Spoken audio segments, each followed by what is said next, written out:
Welcome guys to another one of the summer training vlogs today. We're back in the garage today.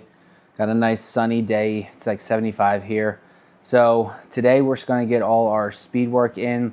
We got the 1080 set up. We're gonna hit our resisted sprints. I'm gonna change it up a little bit from the past two times we've done this. You guys might have only ever seen week one in the training vlog. So today we're gonna add a little bit of a technical piece. We're gonna add some wickets to kind of work on a little bit better knee drive and being able to be a little more technical through these accelerations with the resistance.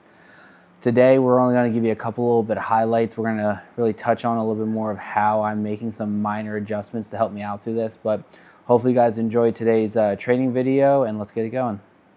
All right, as we're going through the warm-up, I didn't show you guys all the warm-up. We're just gonna kind of highlight on some of the technical stuff we're doing. We're gonna still get into this like rudiment hop series, going backwards, really trying to make sure that we're staying stiff through the ankles with some nice good knee and hip angles.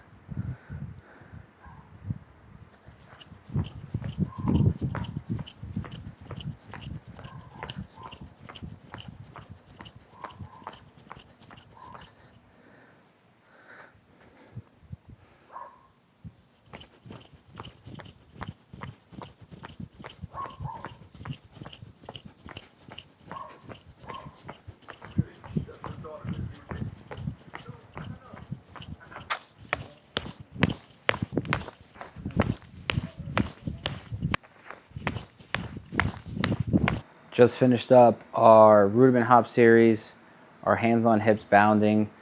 I feel like they're starting to get better, but I don't know, looking back at the video, I feel like there's still a lot of things I need to work on to really understand kind of like creating that flight time and creating that force and being better with like my shapes as I'm going through them. But for this, we got the 1080 out. We're gonna be at 14 kilos, which will put me roughly at like 90 pounds of resistance. So it's gonna be 40% of body weight for today.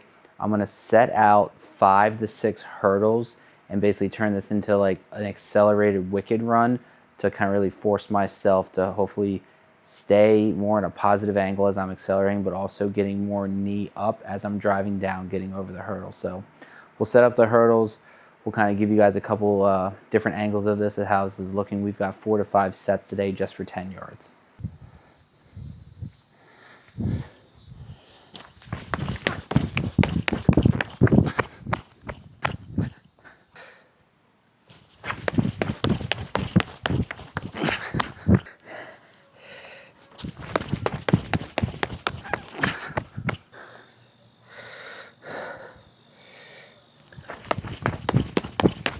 Sprint session done.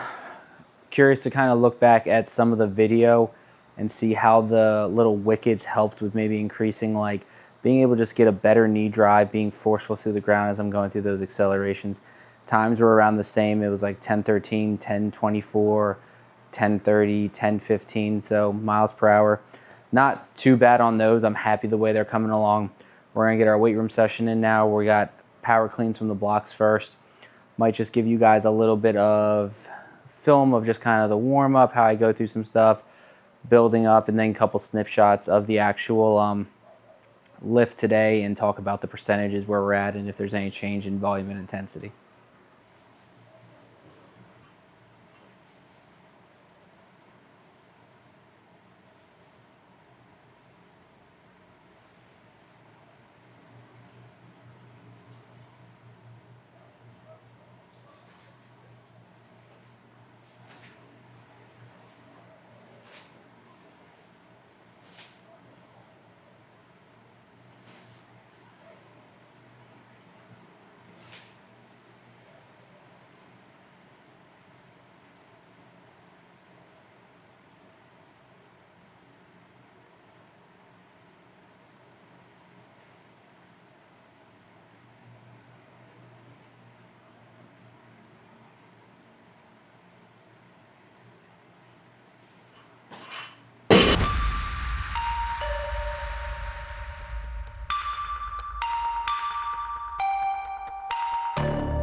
one done, these power cleans, really besides getting a little bit heavier on these, the focus is really just being able to catch in that bottom position. This is the kind of the whole goal of these power cleans during this 4-week phase, is getting comfortable catching in that hole. From God, at least maybe the last year or two, like everything's been high power, high power, high power after dealing with a little bit of a tweak in my back. Really just focusing on staying in good positions and getting comfortable catching in that hole. I know the power clean for me is obviously strength limiting. I can't clean 405, but I think based on where my max is to where it could be, I mean, we're probably missing out a good 10 to 15 pounds if I was just willing to kind of sink down and sit into that bottom position a little bit more. So these have been good, feeling good. Just going to kind of roll through you guys a couple more sets of these as we go before we dive into some back squats.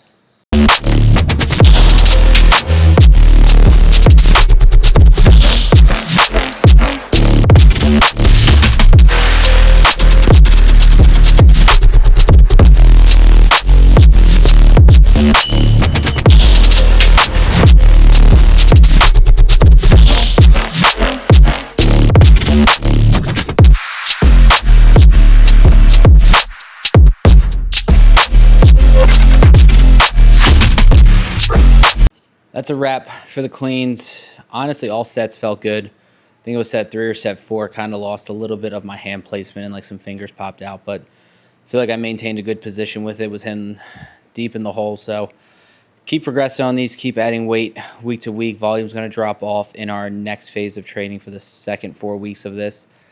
But yeah, we're going to warm up on some squats. I'll take you guys through a little clips of today's back squats. Back squats are a little bit different from the previous 2 weeks. We were 5x3. Now this week we're going to be 4x3. So as that intensity is kind of creeping up a little bit more, we're going to just drop a little bit of volume to help out with that. And honestly, after the weekend, just sleeping, work, just lifting more midday today instead of the morning, definitely going to be nice to just have one less set of those squats today.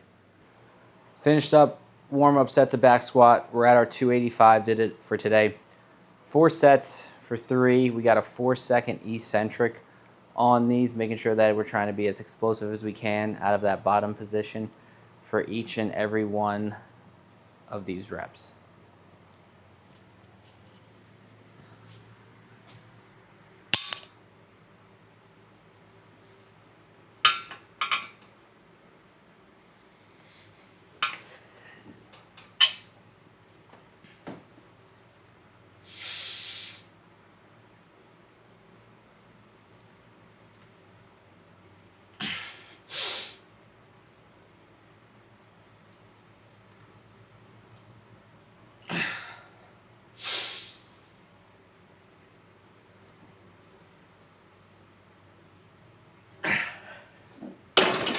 All right, set 1, man, that one, you saw that last rep was a grind. So looking forward to kind of how these next 3 sets goes. I'm just going to give you guys a little bit of just clips of set 2, set 3, set 4, and then we'll kind of wrap up the video after these back squats today, just because I don't have all the equipment I need in the garage gym to finish up today's workout. But we'll go about 3-minute rest in between sets on these. Again, intensity is a little bit higher. We got that time under tension.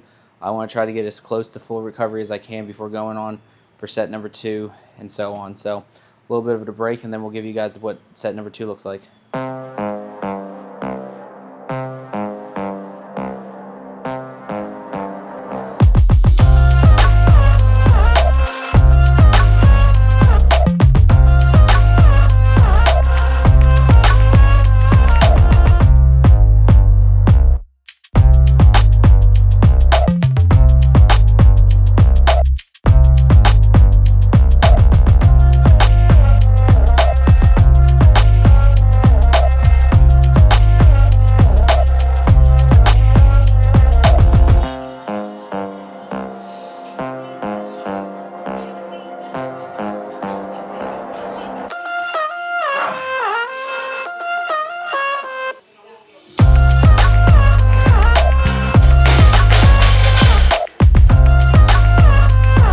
So that's going to be the end of today's session. As you guys saw in the last clip, failed on back squat on the second rep.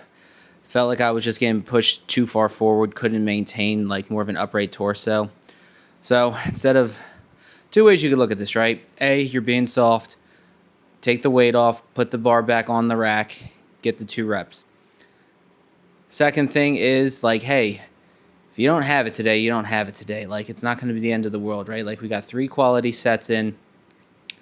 I know in here at the garage by myself, the last thing I want to do is then tip forward, shoot forward, and then hit my head into the concrete wall. So I'm going to play it smart and just call it for the day. Like, this is not me trying to be the world's strongest person or break records. This is me just lifting because I love lifting. I love training. I love trying new methods and new methodology of training on myself. How do I feel? What kind of gains do I make? Hey, this didn't work. Hey, this could be better. Hey, this was great for me, but in a team setting, if I've got 25 athletes, maybe I can't do this, right? Like weight releasers. I absolutely love weight releasers. It might not be something I'm going to throw in with a team setting, maybe in a specific population, maybe some upperclassmen, really high-level training athletes, if we're kind of doing a little more bucketing of training. Yeah, I might throw weight releasers in. But again, this is all just because I love lifting. I love pushing myself. I love trying new things and like trying to, all right, how do I get stronger as I'm getting older? How do I get back to being as strong as I was when I was in my mid-20s? Like, how do I, as I'm approaching 35, end of this year, become like the leanest, strongest, fastest I've ever been in my life, right? Like, if I truly think I'm this great strength coach, which some days I do, some days I don't, like, can I take what I know, use my expertise on myself to create a product and a result that I'm happy with? So, and I think part of me wanting to film and kind of document this journey is also just being able to look back at like, hey, a year from now, oh my God, we were squatting this for an intensification phase at 90%. Now it's my 70%. Like, I think it's going to be cool to look back and kind of see how I've progressed as an athlete myself, but also maybe think of like, wow, that was your methodology. Like, that's how you were running your Omni contraction. Or maybe it's like, man, like Omni contraction wasn't all it was cracked up to be. And now I'm kind of down a different rabbit hole, testing out other things that I think are better for myself, for the athletes, and then for the training programs I put out. So a little bit of a rant of the end of today's video, but hopefully you guys like today's training session. Like, again, I love being able to come out here in the garage and just clang and bang, play my own music. Man, no one's around. Like, it's peaceful. It's the absolute best. Like, I know at times I think like I wish the spot was a little bit bigger. I wish I had some more pieces of equipment in here. But man, if you would have asked me 5 years ago, hey, draw up your dream garage gym, like, this would be pretty close to it. And maybe some of the things in here at the time I wouldn't even thought of having. So just a little end of gratefulness, I guess, on this video. But hopefully you guys enjoyed today's training vlog. Until next time, have a good one.